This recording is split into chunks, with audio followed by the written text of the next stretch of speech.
पहिल्या युद्धामध्ये रावणाचा पुत्र मेघनाथ हा मरण पावला होता आणि रावणाचे सैन्य सुद्धा आता हरत चालले होते।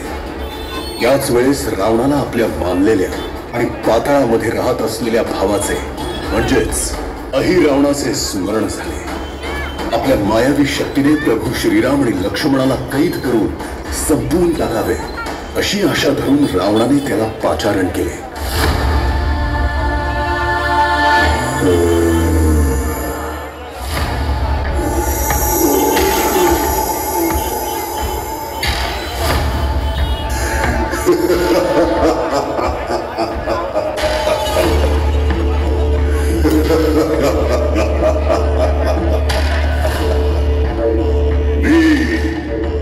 अहिरावण साक्षात मृत्यूचा हे स्वामी या माझ्या अंधाराच्या साम्राज्यात पाऊल टाकणारा प्रत्येक जीव माझ्या मायावी सायात अडकतो। कोण आहे जो मला आव्हान देईल? या पाताळाचा प्रत्येक कोपरा माझ्या इच्छेने श्वास घेतो। ही माया, हा जादूचा सार आणि हा माझा अंधाराचा दरबार।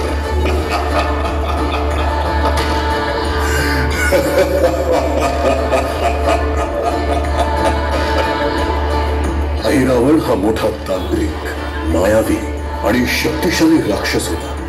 आपल्या भावाच्या आज्ञेनुसारच अहिरावणाने आपल्या तांत्रिक मायावी शक्तीने एक व्यूह रचना आखली। प्रभू श्रीराम आणि दशानन रावणामध्ये घनघोर युद्ध सुरूच होते। अशाच एका रात्रीच्या वेळी प्रभू श्रीराम, लक्ष्मण आणि सर्व सैन्य सुगोल पर्वतावर विश्राम करत असतानाच अहिरावणाने आपली मायावी चाल खेळली। आपल्या तांत्रिक शक्तीने सर्व सैन्याला निद्रिस्त केले आणि स्वतः विभीषणाचं रूप घेऊन तो सैन्यात शिरला। प्रभू श्रीराम आणि लक्ष्मणाला आपल्या मायावी शक्तीने त्याने कैद केले आणि आपल्या निवासी पाताळात घेऊन गेला।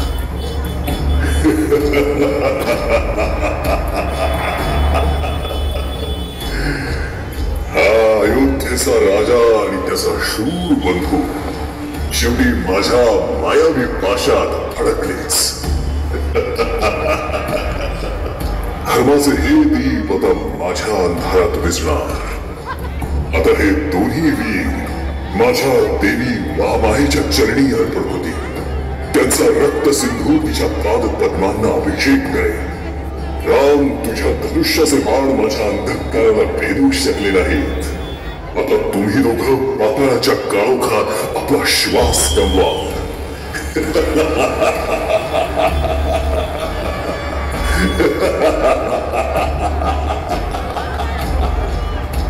अहिरावण हा देवी महामायेचा परम भक्त होता। तो आपल्या आराध्य देवी महामायेला प्रभू श्रीराम आणि लक्ष्मण यांचा बळी चढवणार होता। ही गोष्ट विभीषणाला समजली। त्याने त्वरित सगळा प्रसंग हनुमानजींना सांगितला। हनुमान, आता प्रभू श्रीराम आणि लक्ष्मणाचे प्राण फक्त तुम्हीच वाचवू शकता। हे ऐकून हनुमानाने लाल झाले। क्रोधाने हनुमानजी थेट पाताळ लोकात गेले।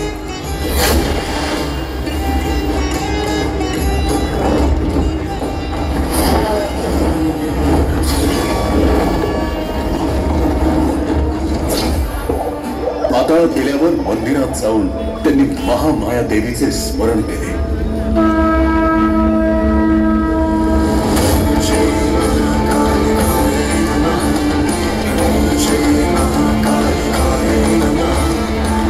तेव्हा हनुमानाला समजले की अहिरावणाने देवी महामायेच्या प्रसन्नतेसाठी वेगवेगळ्या 5 दिशेला 5 दिवे लावले आहेत आणि जो कोणी एकाच वेळेस हे 5 दिवे विझवेल त्याच वेळेस अहिरावणाचा अंत होईल असे वरदान राक्षस अहिरावणाला मिळाले होते। अहिरावण हा मंदिरात बळी चढवण्यासाठी प्रवेश करणारच होता। त्याच क्षणी हनुमानजींनी आपला पंचमुखी अवतार प्रकट केला। जय श्रीराम।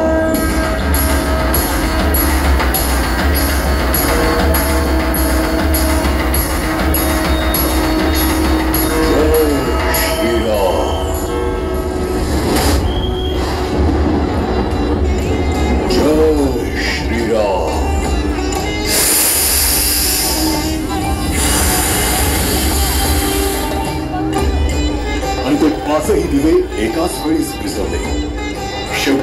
असत्यावर सत्याचा विजय झाला.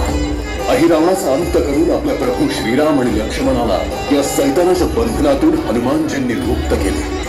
आणि म्हणून आजही भक्तांची अशी श्रद्धा आहे की पंचमुखी हनुमानाचे मनोभावे दर्शन आणि सेवा केल्याने हनुमानजी आपल्या भक्तांचे सर्व संकट दूर करतात. कारण पंचमुखी हनुमानजी हे भक्ती आणि शक्तीचं प्रतीक आहे.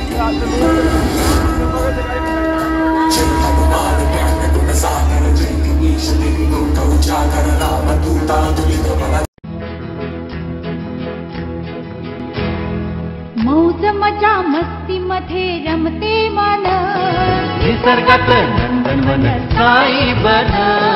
मौज मजा मस्ती मध्ये रमते मन, निसर्गात नंदनवन साई बन. साई बन सुटीचा आनंद लुटू झाडी हिरवीगार, प्राणी पक्षी कारंजे धबधब्यांची धार. ला ला ला ला ला ला ला ला ला ला ला ला ला ला. विरंगुळा विसाव्याचे वेचू क्षण, मौज मजा मस्ती मध्ये रमते मन. निसर्गात नंदनवन साई बन. साई बन टेन्शन पासून राहू दूर, आनंद घेऊ पुरेपूर. हुरडा पार्टी वनभूषण या वैशिष्ट्यांसह अल्पावधीत लोकप्रिय झालेलं पर्यटन स्थळ साईबन.